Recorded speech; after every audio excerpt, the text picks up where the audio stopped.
ಬ್ಯಾಂಗ್ಳೂರ್ ಅಂತ ಒಂದು ನಗರದಲ್ಲೇ ಮೆಟ್ರೋದವರು ಒಂದು ರೇಟ್ ಕಡಿಮೆ ಮಾಡಿದ್ರೆ ಜನನೇ ಹತ್ತಿಲ್ಲ. ಮೆಟ್ರೋ ಇಸ್ ಅಂಡರ್ ಲಾಸ್ ಅನ್ನೋ ಥರ ಆಗೋಯ್ತದೆ. ಅದೇ ತುಮಕೂರು ಬರಬೇಕಾದ್ರೆ ಅಲ್ಲಿ ಮಾಡೋವಂಥವ್ನು PPP ಮಾಡೋವಂಥವನು ಸಾವಿರಾರು ಕೋಟಿ ಇನ್ವೆಸ್ಟ್ ಮಾಡ್ಬೇಕಾದ್ರೆ ಅದು 100 ಸಲ 1000 ಸಲ ಯೋಚನೆ ಮಾಡ್ತಾನೆ. ಅದು ಯಾವುದೋ KSRTC ಅಥವಾ BTS ಬಸ್ ಸ್ಟಾಪ್ ಅಲ್ಲ, ಹೇಳುತ್ತಾ ತಂದು ಎಳೆದ್ಬಿಟ್ಟು ಒಂದು ಬಸ್ ಸ್ಟಾಪ್ ಕಟ್ಟೋಕ್ಕೆ ಅದಕ್ಕೆ ಹಣ ಎಷ್ಟು ಸಾವಿರ ಕೋಟಿ ಖರ್ಚಾಗುತ್ತೆ. ಸುಮಾರು more than 25,000 crores to 30,000 crores ಖರ್ಚಾಗುತ್ತೆ. 30,000 ಕೋಟಿ ಇನ್ವೆಸ್ಟ್ ಮಾಡಬೇಕಾದ್ರೆ ಅಷ್ಟು ಸುಲಭವಾಗಿ ಇನ್ವೆಸ್ಟ್ ಮಾಡಲ್ಲ. ಅದರಿಂದ ಇದು ಒಂದು ರಿಪೋರ್ಟ್ ಮಾಡಿಸಿದ್ದಾರೆ. ರಿಪೋರ್ಟ್ ಮಾಡಿದ ತಕ್ಷಣ ಯೋಜನೆ ಬರುತ್ತೆ ಅಂತ ಅಲ್ಲ, ಯಾರೇ ವಿರೋಧ ಮಾಡಲಿ ಅದನ್ನು ಬರಬೇಕು, ನಮಗೂ ಅಪೇಕ್ಷೆ ಇದೆ. ಆದರೆ ಯಾವ ರೀತಿ ತರಬೇಕು ಅನ್ನೋದು ಬಹಳ ಮುಖ್ಯ.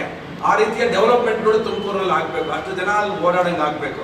ಅದಕ್ಕೆ ಫೀಸಿಬಿಲಿಟಿ ಬರಬೇಕು. ಜನ ಸಾವಿರಾರು ಜನ ಅಲ್ಲ, ಲಕ್ಷಾಂತರ ಜನ ಅಷ್ಟು ಹಣ ಖರ್ಚು ಮಾಡಿದ್ರೆ ಲಕ್ಷಾಂತರ ಜನ ಓಡಾಡಿದಾಗ ಅದು ಫೀಸಿಬಿಲಿಟಿ ಬರುತ್ತೆ. ಅದಕ್ಕೆ ಕೇಂದ್ರ ಸರ್ಕಾರ ಮುಂದೆ ಹೋಗುತ್ತೆ.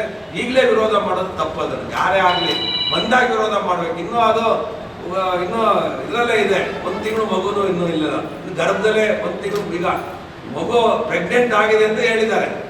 ಇನ್ನೂ ಅದು ಆಗಿದೆಯೋ ಗೊತ್ತಿಲ್ಲ. ಇದು ಪ್ರೆಗ್ನೆಂಟ್ ಮಾಡ್ತೀವಿ ಅಂತ ಹೇಳಿದ್ದಾರೆ. ಅದಕ್ಕೆ ಯೋಚನೆ ಮಾಡಬೇಕು. ಈಗ ತೇಜಸ್ವಿ ಸೂರ್ಯ ಅವರು ಹೇಳಿರೋದು ಸರಿನಾ ತಪ್ಪ?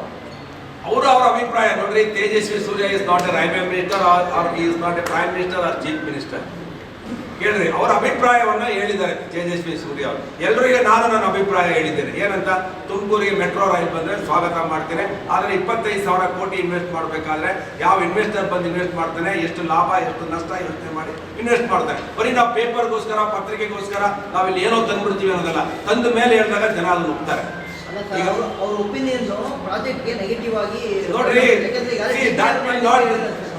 ಮೆಟ್ರೋ ಯೋಜನೆಗೆ ತೇಜಸ್ವಿನಿಯ ಒಂದು ಹೇಳಿಕೆ ಯಾವುದೇ ಒಂದು ಪರಿಣಾಮವನ್ನು ಬೀರಲ್ಲ.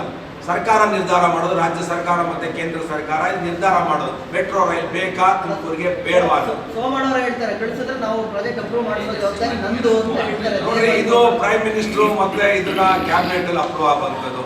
ಸೋಮಣ್ಣ ಅವರು ಪ್ರಯತ್ನ ಮಾಡಿರ್ಬೋದು, ಬರಬೇಕು ಅಂತ ಮಾಡ್ತೀನಿ ಅಂತ ಹೇಳ್ತಾರೆ. ಪ್ರಯತ್ನ ನಾನು ಮಾಡ್ತೀನಿ ಅಂತ ಹೇಳಿ. ನೋಡ್ರಿ, ನಿಮ್ಗೆಲ್ಲ ಮೀಡಿಯಾದವ್ರಿಗೇನು ತುಮಕೂರು, ನಮ್ಗೆಲ್ಲ ಏನು ತುಮಕೂರು ಅಭಿವೃದ್ಧಿ ಆಗ್ಬೇಕು ಅಂತ. ಅದರಲ್ಲಿ ಏನು ಪ್ರಚಾರಕ್ಕೋಸ್ಕರ ಅಭಿವೃದ್ಧಿ ಆಗ್ಬಾರ್ದು. ಕಾಂಕ್ರೀಟ್ ಆಗಿ ಅಭಿವೃದ್ಧಿ ಆಗಬೇಕು. ಕಾಂಕ್ರೀಟ್ ಆಗಿ ಸ್ಟಾಪ್ಗಳನ್ನ ಹಾಕಬೇಕು, ಹಣ ಕೊಡಬೇಕು ಅವನಿಗೆ ಸರ್ಕಾರ. ಇವೆಲ್ಲ ಕೊಟ್ಟಾಗ ಅದು ಯೋಜನೆ ಆಗುತ್ತೆ. ಇವತ್ತಾದ್ರೆ ಆಗುತ್ತೆ. ಬೆಂಗಳೂರಲ್ಲಿ ಮೆಟ್ರೋ ಬಂದಿದ್ದು ಅನಂತ್ ಕುಮಾರ್ ಅವ್ರ ಕಾಲದಲ್ಲಿ 30 ವರ್ಷದಲ್ಲಿ. ಇನ್ನೂ ಕೂಡ ಅದು ಸಂಪೂರ್ಣ ಆಗಿಲ್ಲ. ಅದು ಸಂಪೂರ್ಣ ಆಗ್ದಲ್ಲ ಈ ಪ್ರಾಜೆಕ್ಟ್ ಮಾಡ್ತೀವಿ ಅಂತ ಹೇಳ್ತಿದ್ದಾರೆ.